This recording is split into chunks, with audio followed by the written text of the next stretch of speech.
Hello बच्चों, कैसे हो आप सब।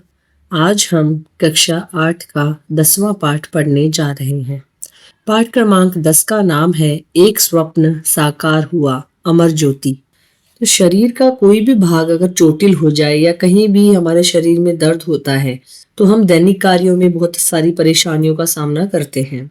तो शारीरिक रूप से जो अक्षम बच्चे हैं, हम उनके लिए क्या कर सकते हैं, या जो बड़े हैं उनके लिए हम क्या कर सकते हैं। इस पाठ के द्वारा मानव जीवन में आने वाली तमाम मुश्किलों के बावजूद दृढ़ निश्चय के साथ आगे बढ़ने की सीख देता है। पंथ का विस्तार मुझको टेरता है, मुश्किलें कितनी मिले चलता रहूंगा। इस मूल मंत्र के साथ अमर ज्योति संस्था के सदस्य निरंतर आगे बढ़ रहे हैं। तो ये अमर ज्योति एक संस्था है जो इसी प्रकार का कार्य करती है जो अक्षम बच्चे हैं उनके लिए। तो इस पाठ में शारीरिक अक्षमता को जीतकर समाज में अपना स्थान बनाने की शिक्षा देने वाली संस्था अमर ज्योति की संस्थापिका डॉक्टर उमा तुली के साथ की गई जो भेंट वार्ता है उसका वर्णन हमें इस पाठ में पढ़ने को मिलेगा। तो डॉक्टर उमा तुली का जन्म 1943 में नई दिल्ली में हुआ था। वे बहुआयाम व्यक्तित्व वाली महिला हैं। वे समर्पित कार्यकर्ता और निष्ठावान कुशल प्रशासिका हैं। उन्होंने बताया कि 1965 के भारत पाक युद्ध में उनका एक भाई घायल हुआ और उसका एक पैर काट देना पड़ा।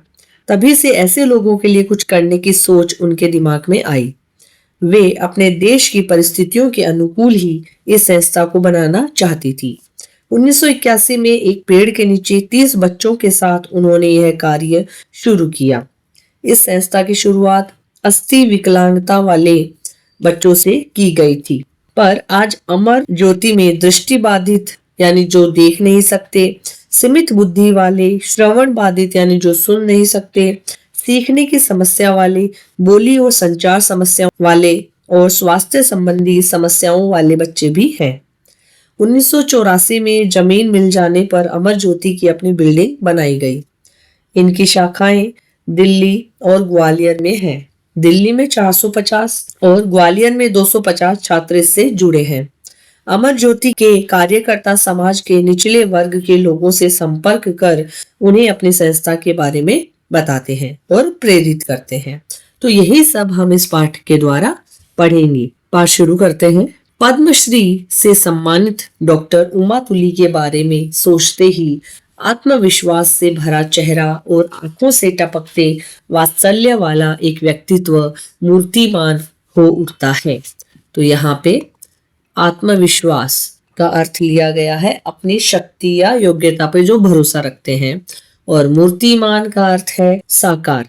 तो पद्मश्री से सम्मानित डॉक्टर उमा तुली जो थी वो अपने योग्यता पे भरोसा रखने वाला उनका चेहरा और आंखों से टपकते हुए प्यार भरा वात्सल्य वाला एक व्यक्तित्व उनका मूर्तिमान हो उठता है, यानी उनके सामने साकार हो उठता है। तो एक साक्षात्कार लेने के लिए यानी इंटरव्यू लेने के लिए उनसे मिलने का अवसर मिला। एक समर्पित यानी समर्पण किया हुआ कार्यकर्ता और निष्ठावान यानी कि निष्ठा रखने वाला। तो कुशल प्रशासक का एक ऐसा समन्वय यानी संयोग या मेल बहुत कम देखने को मिलता है। तो एक समर्पित कार्यकर्ता जो अपने कार्य के प्रति पूर्णतः समर्पित हो और निष्ठा रखने वाला हो, कुशल प्रशासक का एक ऐसा जो संयोग होता है वो बहुत ही कम देखने को मिलता है। जितनी देर तक हम उनके साथ रहे वे प्रश्नों का उत्तर देने के साथ ही हमारे आतिथ्य यानी अतिथि सत्कार के प्रति भी पूर्ण सजग थी, यानी सजग यानी सावधान थी। तो प्रस्तुत है साक्षात्कार के प्रमुख अंश। जो इंटरव्यू में उन्होंने प्रश्न पूछे उनका थोड़ा सा अंश हमें दिखाया गया है यहाँ पे। मधुबन, उमा जी, आपको अमर ज्योति आरंभ करने का विचार कैसे आया? तो डॉक्टर तुली कहती हैं 1962 में मेरे भाई का मोटरसाइकिल पर जाते हुए ट्रक के साथ एक्सीडेंट हुआ, और जैसे कि मैंने स्टार्टिंग में बताया था आपको, और उसका एक पैर काटना पड़ा। उस समय उसकी उम्र 22 साल थी। वह अपनी पढ़ाई खत्म करके इलेक्ट्रिकल इंजीनियर बन चुका था और मैंने भी कॉलेज में पढ़ाना शुरू कर दिया था। भारत चीन युद्ध के दौरान बहुत से लोग और सैनिक घायल हुए। उनके उपचार और पुनर्वास की सुविधाओं का अभाव था। मैंने कई शहरों में पुनर्वास केंद्र देखे और विकलांगों के प्रति लोगों की अजीब दृष्टिकोण को समझा। यानी कि जो विकलांग होते थे उनके प्रति हमारा हमारा देखना और सोचना विचारने की शक्ति क्षमता अलग होती थी। हम उनको अलग तरीके से देखते थे जो अच्छा तरीका नहीं था। तो उसी समय मन में यह विचार आया कि अपने देश परिस्थितियों के अनुकूल ऐसी संस्था आरंभ की जाए जहां विकलांग व्यक्तियों को एक ही स्थान पर समेकित शिक्षा, स्वास्थ्य, चिकित्सा एवं व्यावसायिक प्रशिक्षण की सुविधाएं प्रदान की जा सके, ताकि ऐसे लोगों को आगे चलकर रोजगार पाने में कोई दिक्कत न उठानी पड़े। तो इस विषय पर विचार मंथन चलता रहा।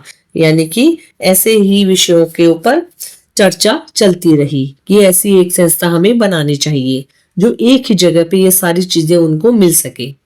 तो मधुबन कहते हैं, आपने अपने विचारों को साकार रूप कब दिया, यानी कि कार्य रूप में उसको कब बदला, जो आप सोच विचार कर रहे थे उसको साकार कब किया।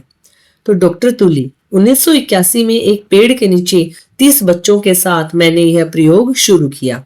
इसमें शारीरिक रूप से अक्षम, यानी जो किसी भी एक अंग जो काम नहीं करता है, और सक्षम यानी कि जो पूर्णतः बिल्कुल सही है, उन दोनों ही प्रकार के बच्चे थे उस संस्था के अंदर। तो हमने यह संस्था अस्थि विकलांगता वाले बच्चों से आरंभ की थी।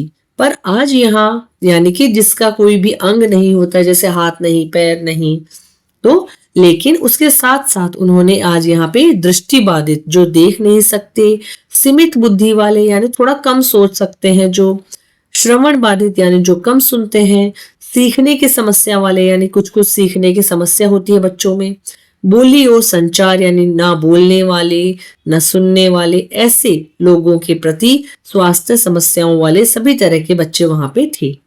धीरे धीरे लोगों का ध्यान इस ओर गया और उन्होंने हमारे काम में सहायता देनी शुरू कर दी। जब हमने शुरू किया तो दूसरे लोग भी उससे जुड़ते गए।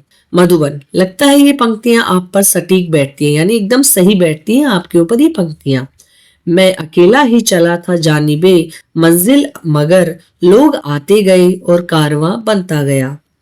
तो डॉक्टर तुली कहती है, हाँ आप ऐसा कह सकते हैं।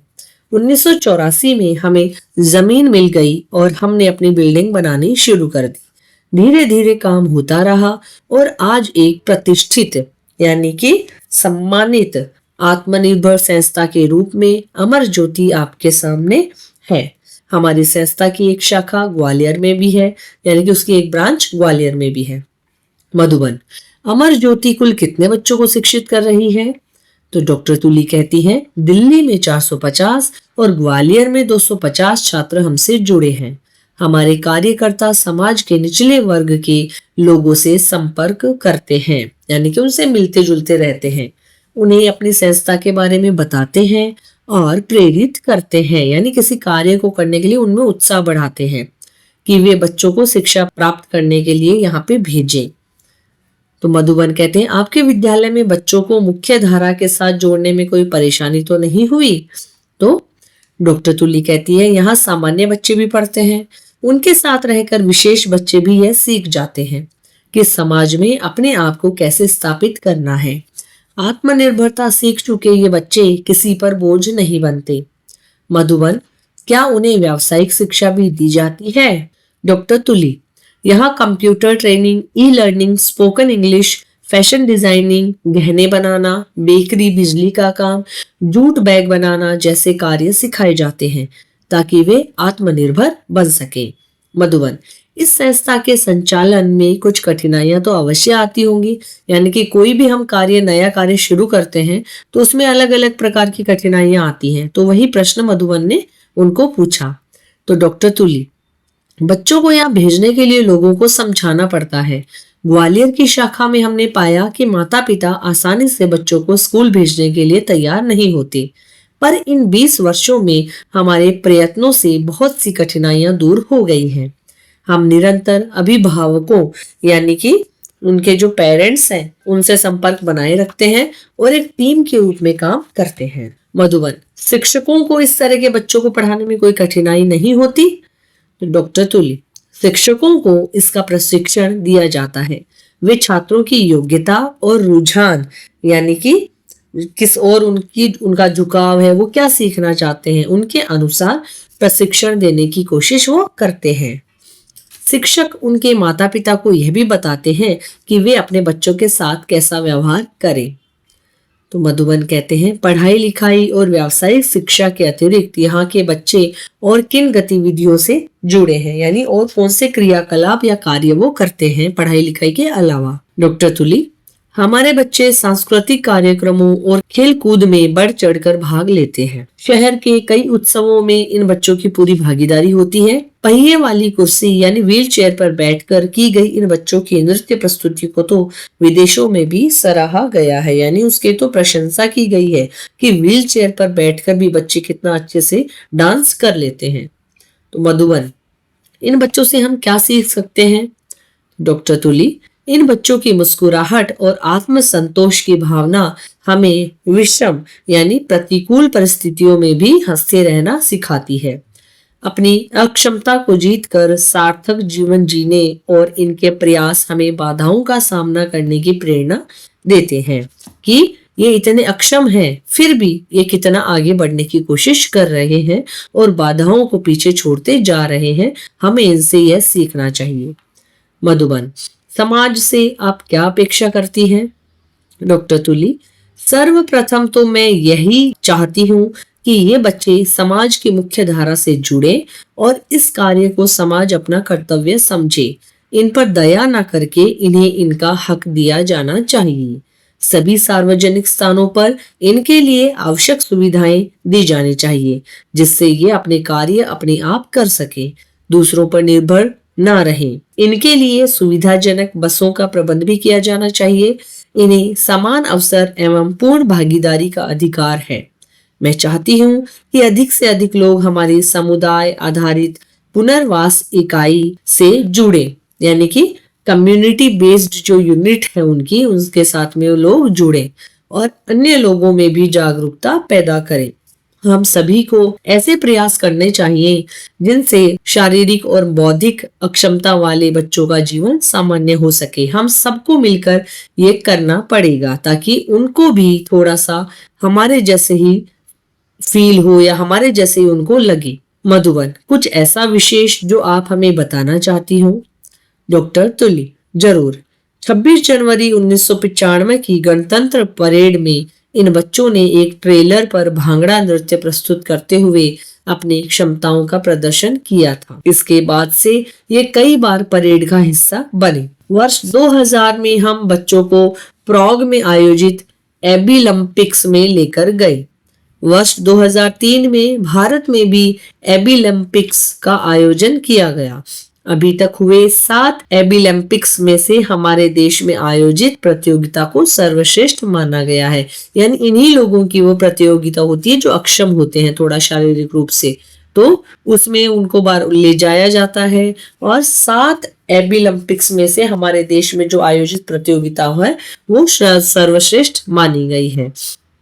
अमर ज्योति के बच्चों ने सन 2006 में एक सांस्कृतिक वर्ल्ड टूर के दौरान House of Commons, London, World Bank, Washington, New York, Florida, Houston, Seattle और टोरंटो, कनाडा में ग्लिम्प्स ऑफ एपिक्स नाम का सांस्कृतिक कार्यक्रम पेश किया।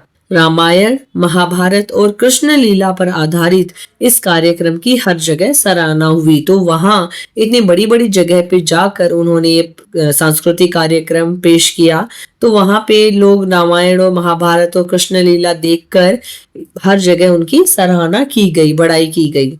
एक और बात, अक्टूबर 2010 में हुए राष्ट्रमंडल खेलों के समापन समारोह में भी हमारे छात्रों ने भाग लिया था।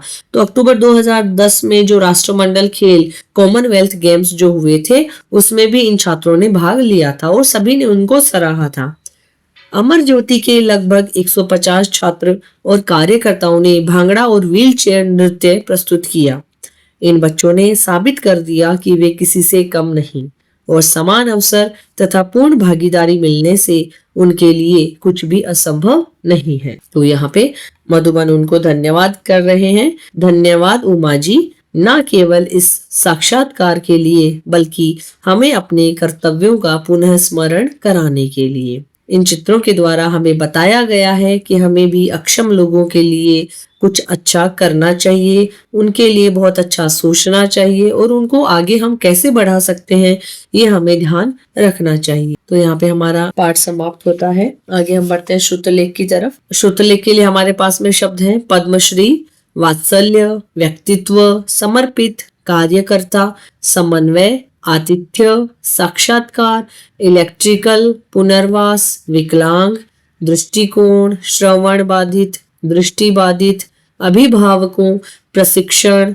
रुझान, अक्षमता, गणतंत्र, एबिलम्पिक्स, सांस्कृतिक। तो ये श्रुतलेख आपको नोटबुक में लिखने हैं क्योंकि हर बार डिक्टेशन टेस्ट में ये पूछे जाते हैं क्लास में। आगे हम बढ़ते हैं मौखिक और लिखित प्रश्नों की ओर। तो मौखिक का पहला प्रश्न है, किस घटना ने डॉक्टर उमा तुली को अमर ज्योति आरंभ करने की प्रेरणा दी?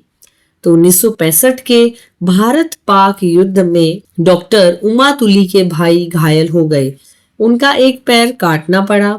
इसी घटना से उन्हें अमर ज्योति आरंभ करने की प्रेरणा मिली। ख है, अमर ज्योति के कार्यकर्ता क्या कार्य करते हैं? अमर ज्योति के कार्यकर्ता समाज के निचले वर्ग के लोगों से संपर्क कर उन्हें संस्था की जानकारी देते हैं और अपने बच्चों को शिक्षा प्राप्ति के लिए यहाँ भेजने को प्रेरित करते हैं। ग है, इस संस्था में छात्रों को आत्मनिर्भर होने के लिए कौन कौन से कार्य सिखाए जाते हैं? तो संस्था में छात्रों को कंप्यूटर, फैशन डिजाइनिंग, गहने बनाना, बुनना, बेकरी, बिजली का काम, बढ़ई का काम जैसे कार्य सिखाए जाते हैं। घ है, समाज का इन बच्चों के प्रति क्या कर्तव्य है?